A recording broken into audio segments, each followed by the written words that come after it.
आप लोगों का स्वागत है हमारे चैनल स्काई स्टडी पॉइंट में। आज हम बीटीसी फर्स्ट सेमेस्टर का जो है प्रथम पेपर यानी बाल विकास का पेपर सॉल्व कराने हैं। तो बिना देर किए हुए शुरू करते हैं। प्रश्न नंबर 1, जिस प्रकार शारीरिक विकास के लिए भोजन का महत्व है उसी प्रकार सामाजिक विकास के लिए शिक्षा का कथन है। तो ये जो कथन है जॉन डीवी का है। किसका है? डीवी का। इसका ऑप्शन नंबर बी सही हो जाएगा। फिर क्वेश्चन नंबर 2 क्या है? विकास को प्रभावित करने वाले कारक हैं। तो देखिए बुद्धि, यौन, अंतःस्रावी ग्रंथियां यानी उपयुक्त सभी हो जाएगा। इसमें क्या हो जाएगा? ऑप्शन नंबर डी, उपयुक्त सभी। फिर टोली की आयु कहते हैं तो टोली की आयु बाल्यावस्था को कहते हैं। इसका भी ऑप्शन नंबर बी सही हो जाएगा। क्वेश्चन नंबर 4, मनुष्य को जो कुछ बनना होता है प्रारंभ के 4-5 वर्षों में ही बन जाता है। ये इन्होंने बताया था फ्रायड ने। क्वेश्चन नंबर 5, बाल्यावस्था में शिक्षा का स्वरूप होना चाहिए तो खेलों एवं रचनात्मक कार्यों के माध्यम से शिक्षा देनी चाहिए। क्वेश्चन नंबर 6, बालक के मानसिक विकास के लिए शिक्षक को करना चाहिए। तो देखिए इसमें ऑप्शन नंबर डी सही हो जाएगा, उपयुक्त सभी। क्वेश्चन नंबर 7, शिक्षा के सृजनात्मक का प्रयोग किस रूप में होना चाहिए? शिक्षा में सृजनात्मक प्रयोग जो है चिंतन के रूप में होना चाहिए। क्वेश्चन नंबर 8, कल्पना के विकास के लिए शिक्षा निम्न बातों पर ध्यान देनी चाहिए। तो इसमें जो हो जाएगा उपयुक्त सभी। थॉर्नडाइक ने नियम दिया था। थॉर्नडाइक ने तीनों नियम दिए थे, अभ्यास का नियम, अनुभव का नियम और तत्परता का नियम। यानी कहने का मीन्स हो गया इसमें ऑप्शन नंबर डी सही हो जाएगा। प्रेरणा होती है तो प्रेरणा जो होती है सकारात्मक और नकारात्मक दोनों होती है। जीन पियाजे द्वारा बालक के संज्ञानात्मक विकास की अवस्था में वर्णन किया गया है। तो इसमें देखिए 4 प्रकार से वर्णन किया गया है। अधिगम स्थानांतरण के सिद्धांत हैं। तो देखिए अधिगम स्थानांतरण के सिद्धांत इसमें डी, इसमें भी चारों सही हो जाएंगे। वह प्रेरक जिन्हें व्यक्ति अपने प्रयासों से प्राप्त करता है क्या कहलाते हैं? अर्जित प्रेरक कहलाते हैं। जो अपने प्रयासों से प्राप्त किए जाते हैं उन्हें अर्जित प्रेरक कहते हैं। फिर क्वेश्चन नंबर 14, स्मृति सीखी हुई वस्तु का सीधा उपयोग है। यह कथन जो है वुड्सवर्थ का है। यह कथन किसका है? वुड्सवर्थ का। आंकड़ों का प्रकार होता है। देखिए आंकड़ों के सभी प्रकार के होते हैं, वर्गीकृत, अवर्गीकृत। यानी इसमें से ऑप्शन नंबर सी सही हो जाएगा। अति लघु प्रश्न क्वेश्चन नंबर 16, बालक के विकास में जो परिवर्तन होते हैं उनका संबंध शरीर और मन दोनों से होता है, स्पष्ट कीजिए। देखिए जब बालक का शरीर स्वस्थ रहेगा तो मन भी अच्छे से कार्य करेगा और जब मन स्वस्थ रहेगा तो शरीर अच्छे से कार्य करेगा। इसलिए बालक के विकास में शरीर एवं मन दोनों का जो है महत्व होता है। क्वेश्चन नंबर 17, बाल विकास के सिद्धांतों का शैक्षिक महत्व लिखिए। देखिए अगर बाल विकास के सिद्धांतों का ज्ञान अगर अध्यापक को अच्छे से होगा तो बालक का सर्वांगीण। क्वेश्चन नंबर 18, शैशवावस्था में शिक्षा का स्वरूप कैसा होना चाहिए? शैशवावस्था में शिक्षा का स्वरूप जो है खेल के रूप में होना चाहिए।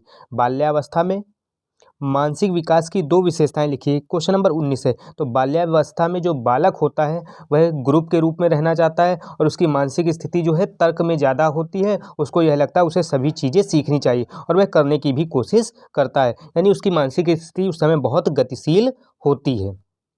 फिर क्वेश्चन नंबर 20, व्यक्ति भिन्नता का अर्थ बताइए। तो व्यक्ति भिन्नता का अर्थ जब 2 बालकों में शारीरिक एवं मानसिक रूप से भिन्नता पाई जाती है उसे व्यक्तिगत भिन्नता कहते हैं।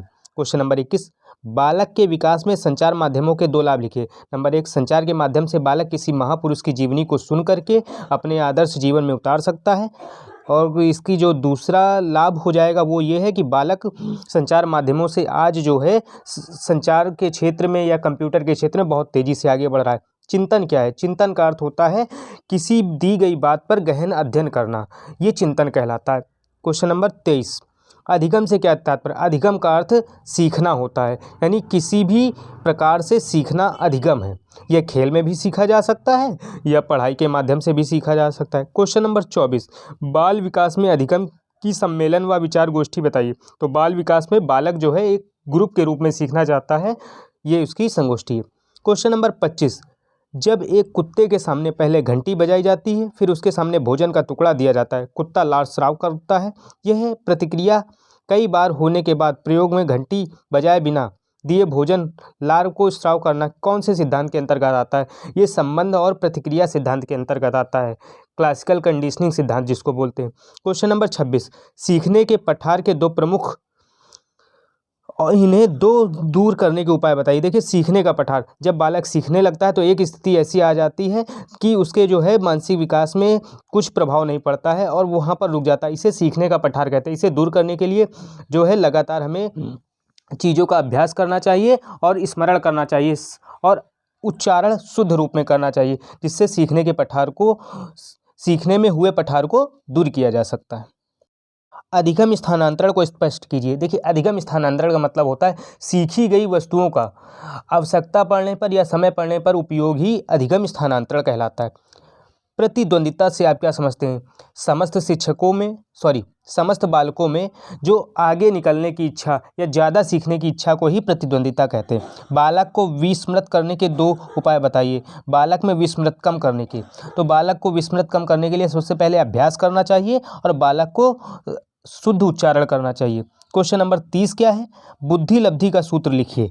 बुद्धि लब्धि का सूत्र होता है मानसिक आयु बटे वास्तविक आयु गुणे 100। इससे जो है हम लोग बालक की बुद्धि लब्धि निकाल सकते हैं। आशा करते हैं आप लोगों को हमारा वीडियो अच्छा लगा होगा। हमारे चैनल को लाइक सब्सक्राइब करना ना भूलें।